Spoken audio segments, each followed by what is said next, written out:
Good morning, everybody, and welcome to today's discussion, conversation, Dark Matter, Independent Filmmaking in the 21st Century.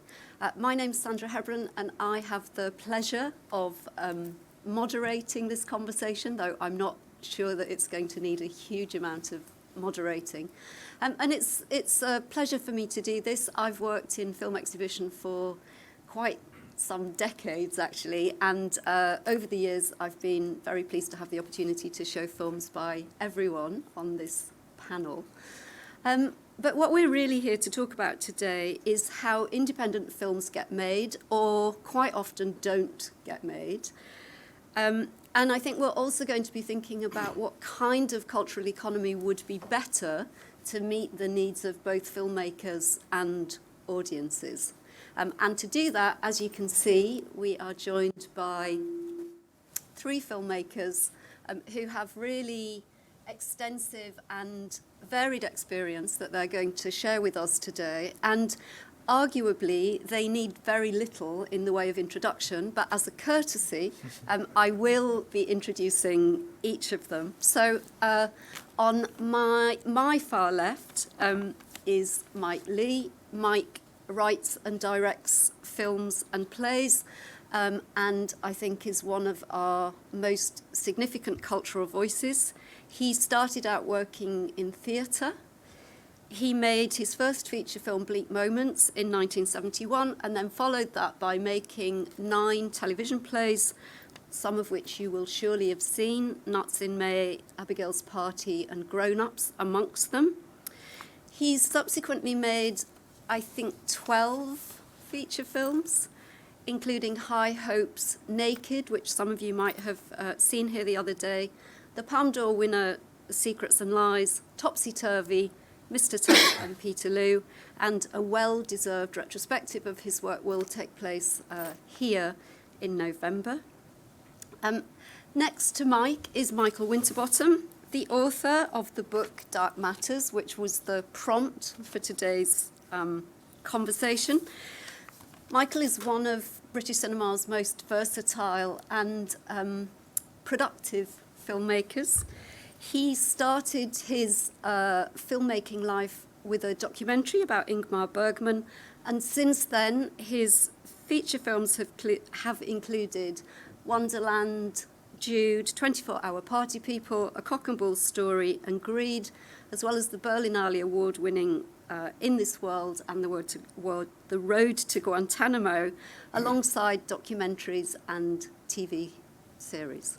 And then finally, immediately next to me is Asif Kapadia.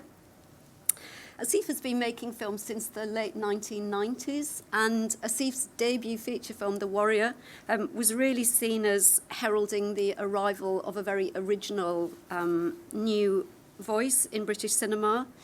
His other fiction films have included Far North and Ali and Nino, but more recently it's his documentary work on films such as Senna, the Oscar-winning Amy, and Diego Maradona that have really brought him international recognition. Asif has also directed for television, including episodes of the Netflix series Mindhunter, and he's recently made a VR project called Leica, which I think also debuted here quite recently. So a real kind of spread of experience.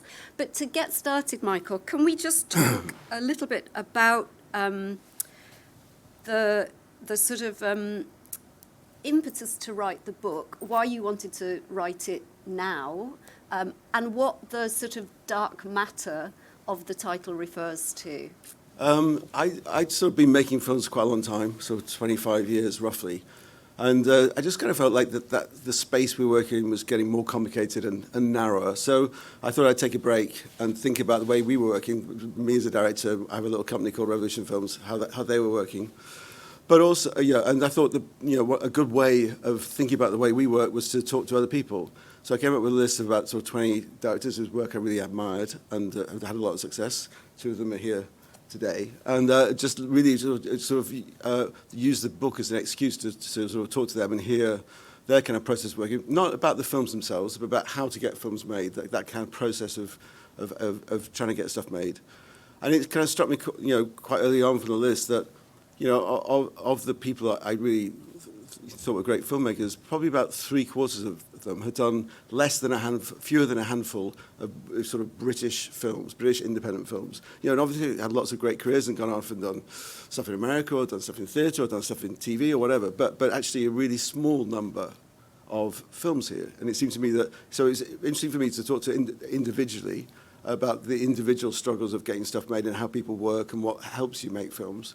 But they seem to be standing back a bit as well, that pattern is quite strange. It's like, so, and that there must be something about the culture, if you like, the structure, that means that so many people who start off with a sort of very successful film end up making only 2 or 3 more across what could be quite a long period of time. Mm-hmm. And I'm really struck that when I introduced each of you, I sort of present a narrative about you that makes it sound like you've all just been sort of happily going along, making films, you've made amazing work, it's all been recognised. It's true in Mike's case. But I think even in Mike's case, there is a kind of hidden kind of story, if you like, that we don't see about the processes that are involved in that. And I wonder if, just to sort of set the scene, I'm aware that in the audience there are certainly people who are sort of currently active in the film industry, but there might be some who are not.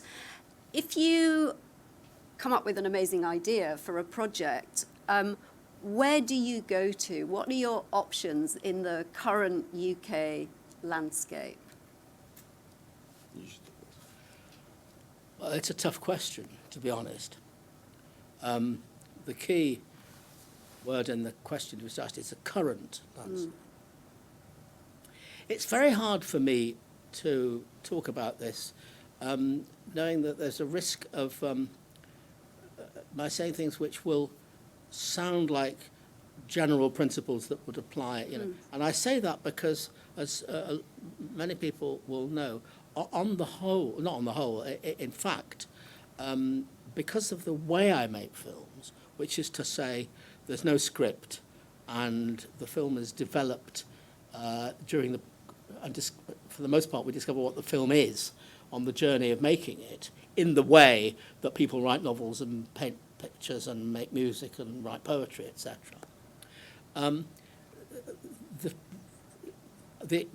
All the films that I've made have begun by saying to potential backers, can't tell you anything about it, can't tell you who's in it, give us the money and let us make the film. There are 3 exceptions in my 20-odd films where that wasn't quite the case, and those are the 3 historical films that I've made. Topsy-Turvy, which was about the Victorian theatre, Mr. Turner, which was about the painter, and Peterloo, which was about the Peterloo Massacre, where we could say it's going to be, there isn't a script, but this is what it's about, and we're going to investigate and bring to life these events.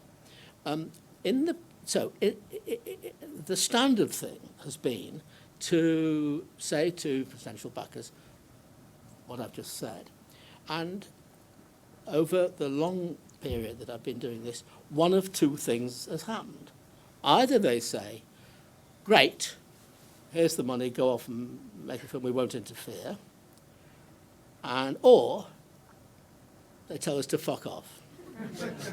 And it won't surprise anybody to know that the latter scenario has happened more times than the former. Now, I make no bones about it. I have been very, very lucky in having got away with making films on that premise at all, actually. And I really, and this is why I say I'm cautious about talking about my experience, lest it should be taken as a kind of generalization, because I was very, very lucky to be, if you like, discovered in some way by Tony Garnett, who got me into the BBC. And the great thing about the BBC, and we're talking filmmaking in the Play for Today period, was that unlike television now, and we talked about this, there was a head of plays, so-called, a number of producers, no script editors, no other people involved.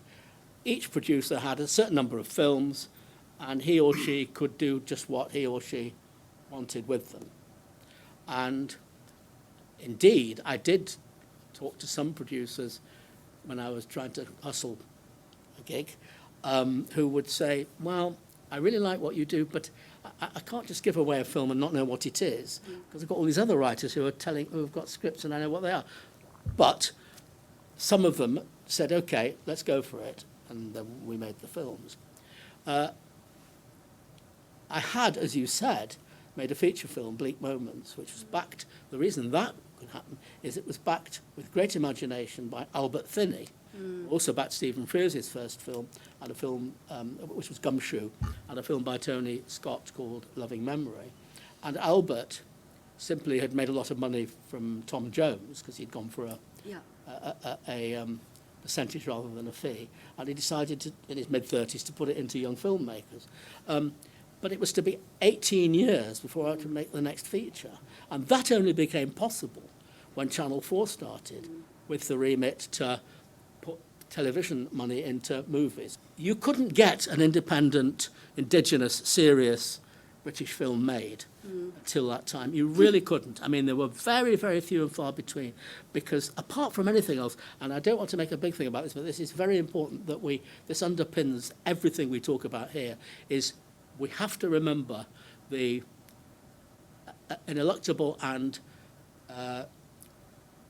pernicious influence of Hollywood, not only on what films get made, but how films get distributed, on what goes into the cinemas, and all of that, which we know, of course, dates back to the First World War, when Hollywood saw fit to really move out into in an imperial way, into the world. And, you know, the problem, there are two problems. One is that the actual industrial and exhibition and the whole processes, but also there is the mindset, isn't there, of the Hollywood, you know, the criteria as to what a film is. And for a long time it was possible to make films with the kind of, relatively speaking, with the kind of freedom I've just been talking about, for some people, if you were lucky. But the Hollywood mindset, in other words, the notion, the principle invented, if you like, metaphorically speaking, by Louis B. Mayer, which is, you know, the producer interferes with everything and really controls. You know, the director is a hired hand to carry out the producer's preconceptions about what the audience wanted. That disease is not only is it still prevalent, but it's actually more prevalent than it was previously because of the nature of streaming and all the rest of it, and it's become more and more difficult. And I'll just say one other thing. I'm sorry I had to go on so long, but you asked me. I think Asif should. I was going to get Asif in. But the other thing is, public funding is also afflicted by a disease, not because of preconceptions about box office, but about preconceptions of things like diversity. That's now creeping into the bloodstream and is perverting decisions that are made, so that young filmmakers, and I'm in touch with a lot of them, have a lot of trouble. For example, to name but a few, with the BFI backers, who are not straightforward, who do not give freedom and space, but in fact are endlessly and increasingly and appallingly prescriptive for those reasons, and that's a great danger too, and another problem that young filmmakers are consistently facing. Thank you. Let's. It just struck me when you were talking about the sort of type of filming and the sort of your approach, which is to not, you know, to have the freedom by not telling people. That echoes something that you were talking about, and a lot of the directors talk about like the frustrations of development. But you were saying that you found you have more freedom in documentary filmmaking than fiction. Yeah, there's a lot in what Mike's just said and what you're saying, Sandra. Because what I wanted to say was actually, because I've read the book, and the book's really interesting because Michael has basically written a book in the way I'm saying this from afar, that you would make a film. You basically had like a week where you had all these directors at home doing nothing.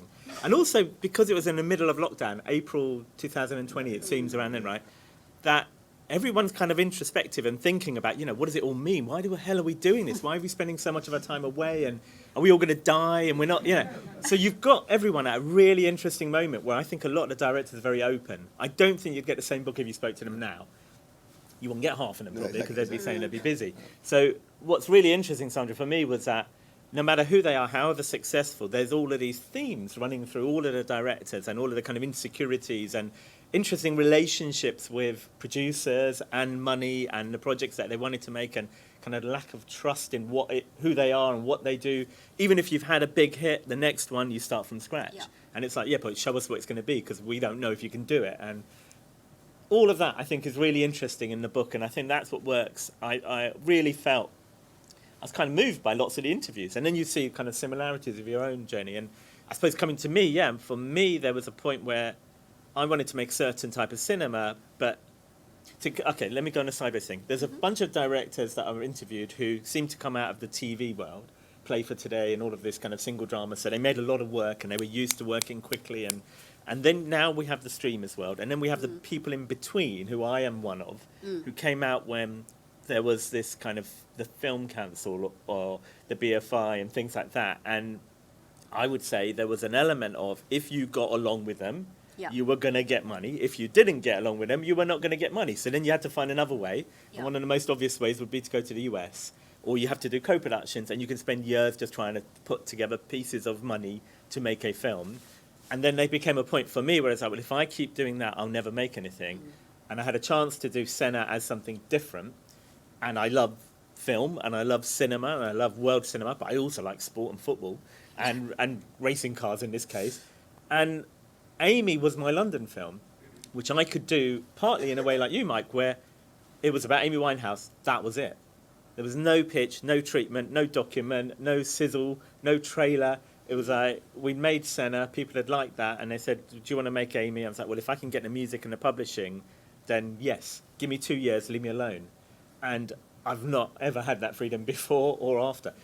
My first feature I had a lot of freedom, The Warrior, I have to say. I remember being on set and thinking, this is really hard. We're up in the Himalayas, and the script supervisor, Pat Rambo, was very experienced. She did The Killing Fields. She did lots of really tough films. She said, you don't know how lucky you are. You're never going to have this sort of freedom ever again in your life. Yeah. And she knew, and she was right. And I never have had the freedom where nobody came to visit on the set. There were no kind of like notes and things. It was just like, go off and make your film. It does help being in the Himalayas. It's one of the reasons I was in the Himalayas was nobody, because people came on a tech scout and got so ill, they said, we're never coming back. I'm like, great. The Bond said, I'm never going to come and visit you again because he got so ill, so that helped. But all of these things are kind of linked into the reasons why we do what we do. And there's lots coming out of everything that you're saying that I'd like to pick up on. But I think, you mentioned the issues around the development process. And Michael, I think that's something that comes through really clearly in the book. And I know you've also kind of written separately about that. I'm wondering, what how you managed to sort of navigate a way through that, and how, what the possibilities are, if you like, of retaining a greater degree of creative freedom. I don't know if that's something that you've had quite a lot of practice in having to navigate a way through. Yeah, I think I think the easiest way, in a way, is the way that Mike describes. So we've done things which have been like sort of, there is no script. That's an easy way of trying to keep some sort of space. I don't think it's about control. I think it's about having the space to, as you're making a film, for it to develop and you understand what the film is as it goes along. Like you were saying, it would be normal as a writer or almost any other form that as you make the work is how you discover what you're trying to make. But in film, especially in situations where it's like, sort of quite a bureaucratic system of and you need to get the script, then you get told, given all the notes on the script, then you have to go in, cast it, then you go in, find the locations, then you go in, shoot. That it's very sort of broken up, and you sort of almost having to define what the film is. You need before to know start. everything beforehand. Yeah. And that is incredibly frustrating, I think, as a director. You know, and there's some writers in the audience. I'm sure writers love that process, but as a director, get to that. But as a director, that's frustrating because what you want it to sort of develop organically. You have a kind of rough idea, and it's really when you go to places or you choose the actors to be in it, or you're working with your crew. It's then you start to sort of work out how you want to make it and what it is you're trying to make. It's more organic. Yeah. I mean, that's the thing, isn't it? Everything changes every day. Things can happen and change. And suddenly, like, you have an idea that you think, this is better than that thing that I've been thinking about for 2 years. But sometimes you feel like I can't go with it. Why? Because we've already set this up, and therefore I have to. And I think one way to try and help you have that space is to have your own company, a sort of formal structure that gives you a little bit of protection. Like, a group of people you work with as a sort of, the team. It doesn't need to be in a formal structure like a company, but I think it is quite handy. I think talking to different directors, there was definitely a correlation between the directors who've done quite a lot of films and the ones who have that kind of stable company structure or stable relationship like you have, Yeah. for example. Yes, I think that's true, but that sort of only solves the problem to a limited Sure, degree. of course. Because, what we're actually talking about, and we've already referred to it quite a lot, is that it's where the money comes from and what control they have. And indeed you can have your own company, but it doesn't fund Sure. whatever else. It doesn't fund the film. Sure, and I think the thing is in Britain, there's about 400 million quid's worth of taxpayers' money to support film industry here, but almost all of that goes to international, multinational corporations, multi-billion pound corporations like Warner's or Sony. Disney. Only a small amount, like about 40 million, is handed into independent filmmaking. So I kind of think it would be nice if those people handing the relatively small percentage of money to make independent filming are trying to enable filmmakers to be independent. Instead of which I think it often feels like they want to be commissioning editors and they're like sort of picking the film, and then they sort of and sort of telling you what they think the film should be like, as opposed to that relatively small pocket of money should ideally be sustaining people. So people like Asif have made 10 or 12, sort of British independent films, and Lynn Ramsey or Andrew Arnold or whoever, the same. People who had some, to be supported to make what they find interesting to make. Something that you say in your book, which seems to be this kind of constant thing of trying to find a first-time filmmaker, but not necessarily a second or a third. Yeah. And when I've been in France, I remember there were funds which were helping you make your second film or your third film. And when you go to other countries, or I've just been on a jury in Zurich where they give awards money to people who have made either their first, second or third film. Yeah. And I think maybe there's just a bit too much obsession, which is great to make your first film, but I know a lot of friends who've made first films, but they never made a second one. Yeah. There's a massive drop-off. You've got to have, I think it's got to be about the long term. It's got to be about making bad films sometimes, to learn the experience of making films in order to be able to make more and better. But also, it should be something that you can sustain. So, it's incredibly impressive, the work that Mike's done and Ken Loach as well. Like, you'd be able to sustain this working on films they want to make, over a long period of time. But I think if you, with the exception of them, you sort of look at it, it's almost a bit as though sort of the mindset is that doing low-budget films in Britain is a stepping stone. It's a stepping stone to something else. So you can, once you've done a couple, well, then get on and do something else. We're not going to be, it's like, if you imagine like the National Theatre was just funded for a couple of years, then it's like, well, you go off and become a West End theatre. Or athletes were just funded for their first competition, and then it's like, well, you've done your first competition, now you can fund yourself. That would be no way to sustain those people to achieve what they want to achieve. But I think that I'm not sure how to ask this as a question, so I'll do it badly. But again, it's a preoccupation that I have, which is that floating in the ether of the UK film industry and film culture are lots of assumptions about what filmmakers should do. Those of us who are not filmmakers have a lot of opinions, apparently, about what filmmakers should do. So we don't like it if you make too many films, and we also don't like it if you don't make enough. And we don't like it if your films look rather like each other, but we also don't like it if your films all look very different from each other. There's somehow, it seems to be that whatever you're doing... Like that, it sounds like you don't like anything. But I'm being kind of devil's advocate, I know. because I've seen things written about so many filmmakers where these kind of assumptions come into play.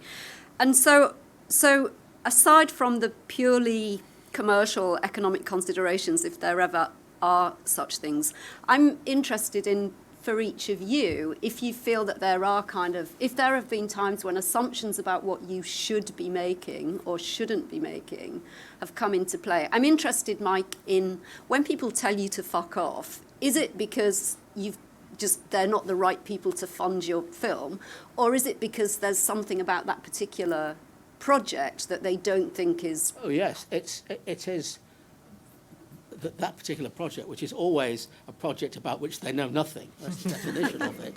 And they don't want to put money into something that they don't know what they're going to get, and over which they have no control. Yeah. Or at least they don't know what it is.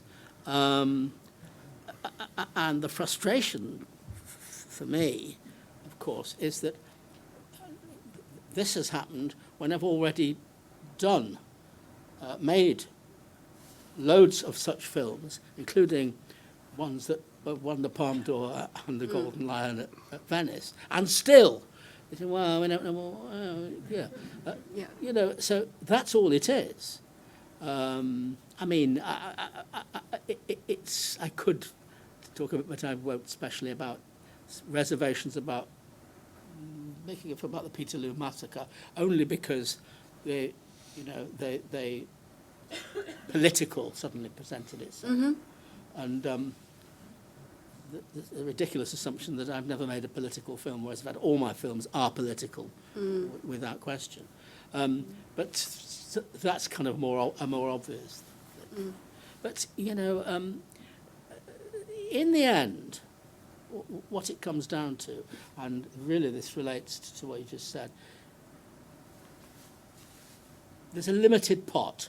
And if there's a limited pot and a lot of, and a great deal of the sense of responsibility to how to spend that pot, and you want to spread the pot and all the rest of it, then by definition and inevitably, more and more reasons to be cautious about projects creep in, and it inhibits the process. I mean, that's just a fact of life. And therefore, the issue is, what Andy referred to it, Michael, it is about how much money there is, and whether it's, you know, I mean, here's the thing, you mentioned Warner Brothers, right? Now, a whole bunch of us in the industry were, a couple of years ago, were regularly invited to private screenings at Warner Brothers of the various films that they'd restored, mostly of Kubrick's films, which was very nice. And every single time, the guys at Warner Brothers, the big white chiefs, would be ecstatic for me to be there, and would extol my work. And all, of course, we filmmakers, you sit there thinking, yeah, and where's the check?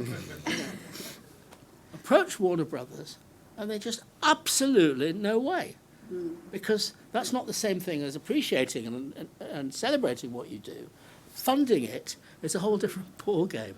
I don't know if that resonates with your experience. Yeah, but I think there's it definitely being turned down by Warner Brothers, definitely, I'm sure. But I think more specifically, and it seems like a kind of small thing, but it's like, as I say, like the sort of the 30 or 40 million spent on independent film is administered by 3 organisations, really, BFI, Film 4, BBC Films.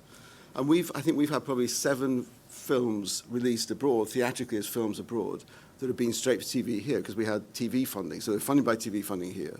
And in the wisdom, the TV company's like, you can't show it in the cinema at all. If we fund it, it's only useful to us if it's a premiere on TV, even though the streamers now show that isn't the case.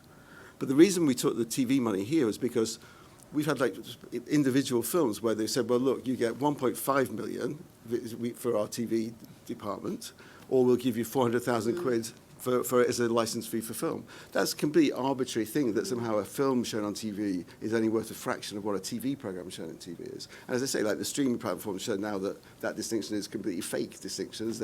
They spend like 80 million or whatever on a thing that goes straight out onto the streamer. So that would be, given that these are the places charged with supporting independent film, they could make a massive difference to the economics of sustaining your company, of sustaining your filmmaking, if they gave you the right amount. Because half the people, in the book that I talked to, great directors like Peter Strickland, Joanne Haag, or Lynn, or my first films, Asif, or no, your first film was quite expensive actually, but Asif's first film, we're low budget films, like under a couple of million quid. And so if you got that money, if when Film 4 showed it, they gave you the money they would do for sort of a couple of hours of TV drama, you'd be in the black straight away. You made the money back already. So everything you sold abroad would be money, that would be profit, would support your company, support you, but also just give that feeling for everyone's point of view, oh, that film's done really well, it's made money. Instead of which, by putting in only a fraction of the money, it means people spend years trying to get together another 400,000 from here, another 400,000 from there. And so you waste years trying to accumulate these little tiny pots of money. And then inevitably, because that's all equity, it looks like your film hasn't made its money back because it's got to make millions just to break even. So that would be a really simple change that would transform the kind of possibilities of filmmakers, once they've made a film or two, to be able to sustain that and keep working in a low-budget area and keep making money. Have either of you ever been asked, like, by the funding bodies to talk to them about how potentially they could reorganise the funding of films here? No. Because are there any filmmakers, like as in directors, ever involved in that process? Are you aware of anyone? No, but it's fascinating that you should say that, because we live in I would say that we live in a culture now where, certainly from the exhibition side of things, we're talking all the time about how we do better, how we work ethically, who we collaborate with, how we ask people what they need. But it doesn't, I don't know, but it might just be my ignorance. I'm not aware of that having filtered through much into the financing, funding side of things. Can I just say, one of the things that we regularly experience with pitching projects to potential backers is, which I'm prompted to say by what you just said, Michael, is the response, you get the response from my exec producer saying, they're interested.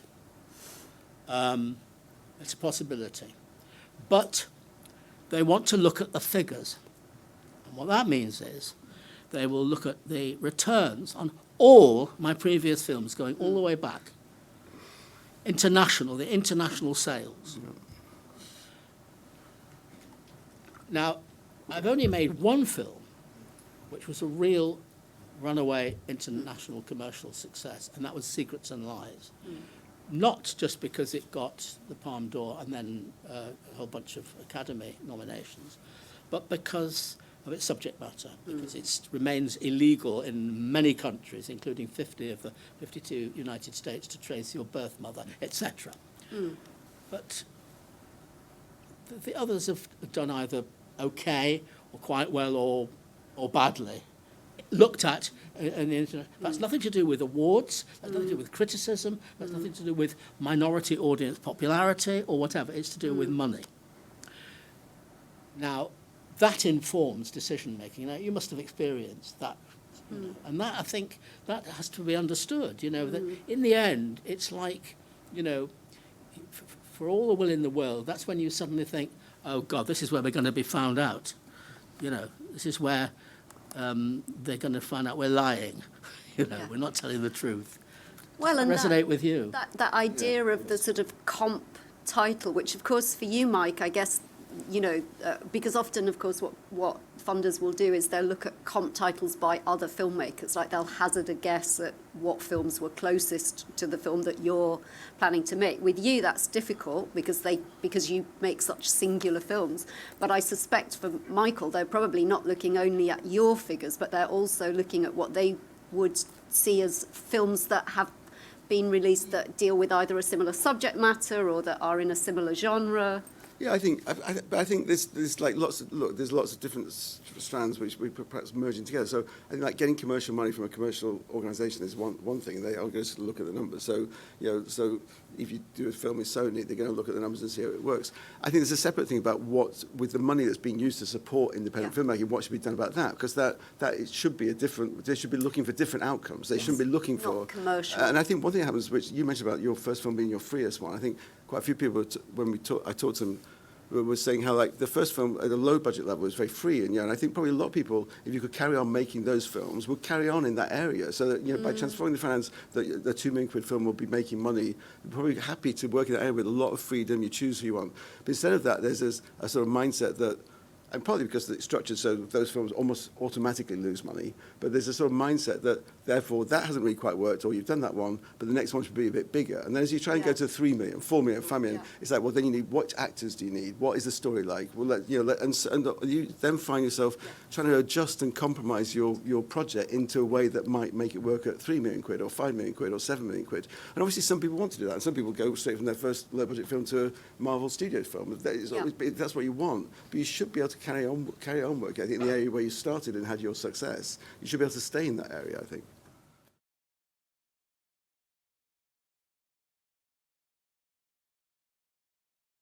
I think a simple thing could be, whereas everything is about well done, thank you. Yeah. But whereas everything is about the first film, I think if it just became first, second, third film, like the funding where they're looking for filmmakers, if it was helping people make the second one and the third one, I don't see the massive changes that would need to happen. But there are people like yourself who may have made something for nothing where you paid for it yourself, and it may well have got sold somewhere, but that shouldn't mean you shouldn't get the chance to then apply for your second, or even if you've made two like that. And a lot of the directors that I know lie about having not made a first film for the reason to get in the mix for certain awards. You have to lie because the process is like, don't be honest, lie to us, and then we might ignore the fact we know you made that film, but we won't tell anyone.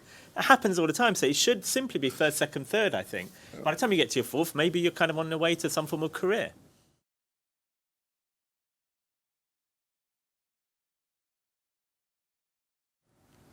Yeah, but I think obviously streamers could put money into independent films. They do, currently they do. They tend to be based in America, those films, because streamers are based in America. So that inevitably, quite a lot of independent American films have been made. How many independent British films have you watched been financed from the start by streamers? I don't think hardly any. Until recently, you had to go to America to talk to Netflix about making a film in the UK anyway, and they tended to do quite commercial films here. But of course, potentially that's the case. But I kind of think, like, given that at the moment the money's been independent, money to support independence is being administered by Film 4 and BBC and BFI, it's good to look to how they use that money to start with, rather than demanding that an American-based corporation is the solution to British independent filmmaking. Just a little bit of experience. When we decided to make a film about the Peterloo Massacre, we knew that would need a much bigger budget than I'd ever had. And we said from the outset, this probably isn't going to happen. And my producers went to Cannes, and on day one, they met Ted Hope of Amazon. Now, Amazon Studios had just started, and they said to Ted Hope, Mike Leigh wants to make a film about Peterloo Massacre, and he said, great, we're on. And they came in, they backed it almost entirely, a bit of Channel 4 and a couple of others, but mostly they did. They never interfered with it, not for a split second. They supported it all the way, and that was fantastic. More recently, with another project, they've grown up, and they don't want to know, basically, or at least they're very different. Netflix, just as a matter of interest, have just turned me down 10 days ago. Purely that, there's no way. They said we can't contemplate a film where we don't know what it is and there is no casting. So that's just, what was we know that Netflix could, without blinking, fork out any amount of bread for anybody here to make anything, and it wouldn't. But if I could just add one thing to your point about Amazon, for me that experience also speaks to the importance of certain key individuals, because when you went to Amazon, Ted Hope was running the film department, and Scott Founders, who came from quite a kind of international world cinema critical background, they were heading up that department. Yes. Ted is no longer there. And Scott is. Yeah, but still, I think someone like Ted was able to push forward a certain agenda in that department, but I think it's not coincidental.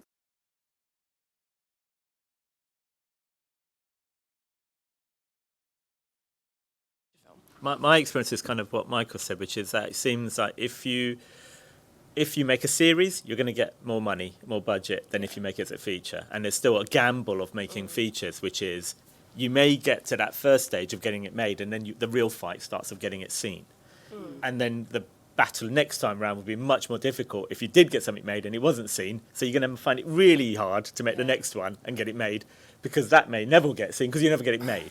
So that is the thing that you're challenged against, which is like making films is one thing, getting them out there in order to make the next one is another fight altogether. And right now, my experience is if you do a series which has no ending, you're more likely to get it funded than to make a film which has an ending.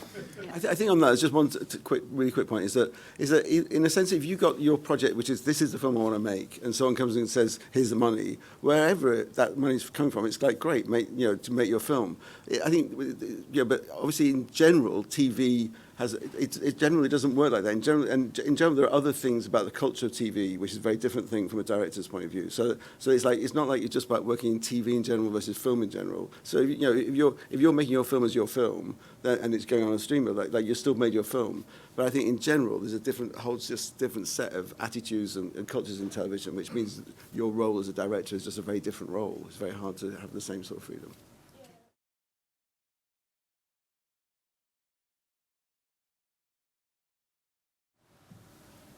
I think, you're right. The number of directors that are female is bizarrely low. And I would say in other areas, like sort of we talked about producing or into writing and certainly in sort of commissioning, the women's representation is much higher. I don't know why that is so. In the book, there's like 3 out of 15. I would say that's probably pretty much typical for what the industry is in general, and that obviously is wrong. But I don't. So I'm not sure.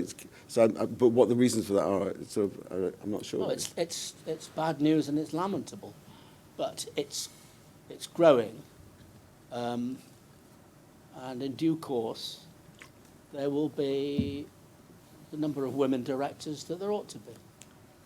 Can I just add to this? It's a really good question. It's something I did want to talk about at some point, which is that when I was at university, of all of the kind of people at university and at film school, the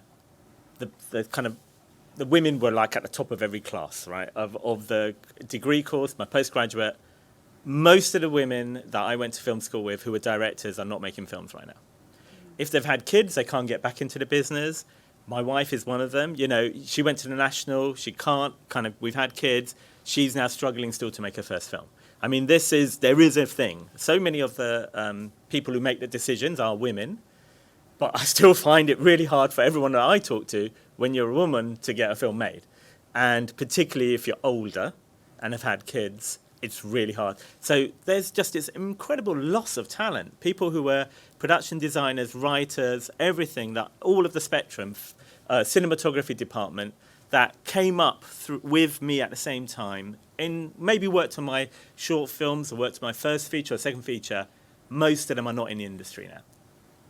I don't know why I think about it, but all I know is they're not making films, and they would say the same thing, is that the industry appears to be looking for mostly young men telling stories and not older women having stories to tell. I don't know if it's different in streamers and TV, maybe it is, but that's my small sample of everyone that I know. That is the way it is right now.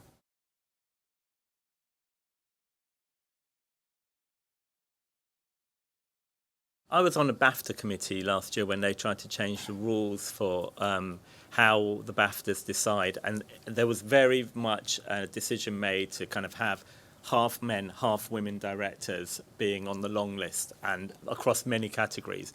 I do think the only way it's going to change if there is some sort of active policy put in place to give people a chance. It's also worth saying that a lot of the people in the power of funding have, like over the last, this book looking at the last 20 years, have been women. Whether it's Tessa Ross, Tanya Sagachman, Christine Langan, Rose Garner. So a lot of people actually controlling the investment of money into independent films have been women.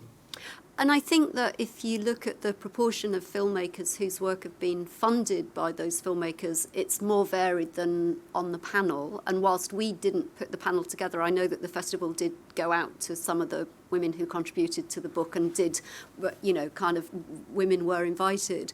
But I think in a sense it also speaks to Asif's previous point about, funders taking advice on what's needed. And some smaller kind of initiatives are happening. So I think that Film London have a funding initiative for people who exactly are in the position that Asif's described who've maybe kind of stopped work to have a family and are coming back into, and then organisations like Women in Film and Television are also kind of advocating and active.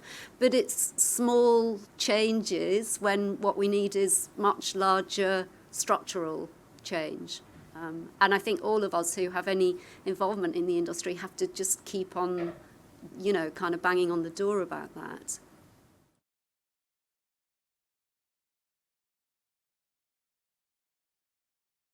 I think you're right. There's definitely a more dynamic film culture and dynamic sort of funding culture in America. I mean, I don't know whether it's like built in people's character here and there. I mean, one aspect of that is that the market is bigger. So you're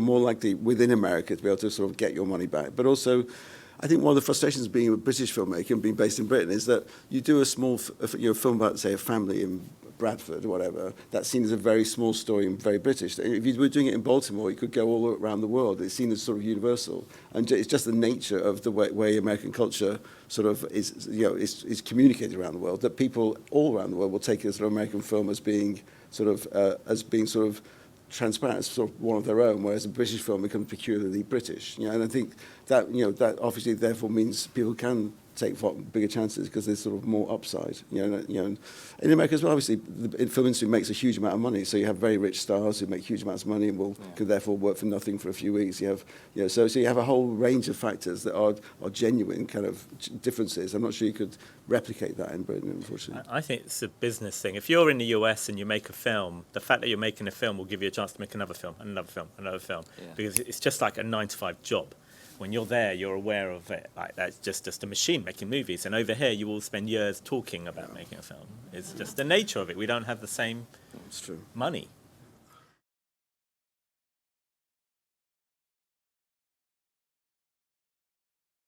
I think they've just got to do it. I think in the end, that's the only thing. What I wanted to say, just maybe it's linked to that, is to get something made. I suppose we're here at a film festival. For me, the only reason I was able to kind of make films and continue to make films was right from shorts to features. It was getting my films to film festivals. Even if I didn't have distribution, they were seen and people would see them. And then I met a producer because I went to a short film festival in France, and a French producer said, what do you want to make next? And so he produced my first feature because nobody in London at the time wanted to kind of produce my first feature. So this film festivals, I would just say that even if you don't have distribution, getting your film out there and seen, winning an award abroad will make you much more interesting at home. And that is a really key part of the process that we haven't talked about, particularly if you've made one or made a low-budget one or your second one. That don't ignore that part of it. Of making the film is really important, most importantly, and get it seen by someone somewhere around the world. Because you don't really know where your audience is when you start making your films until the films get out there. Mike. Just want to say one other thing. And that is to say, I think everyone here should buy Michael's book. It's really good. Thank you, Mike.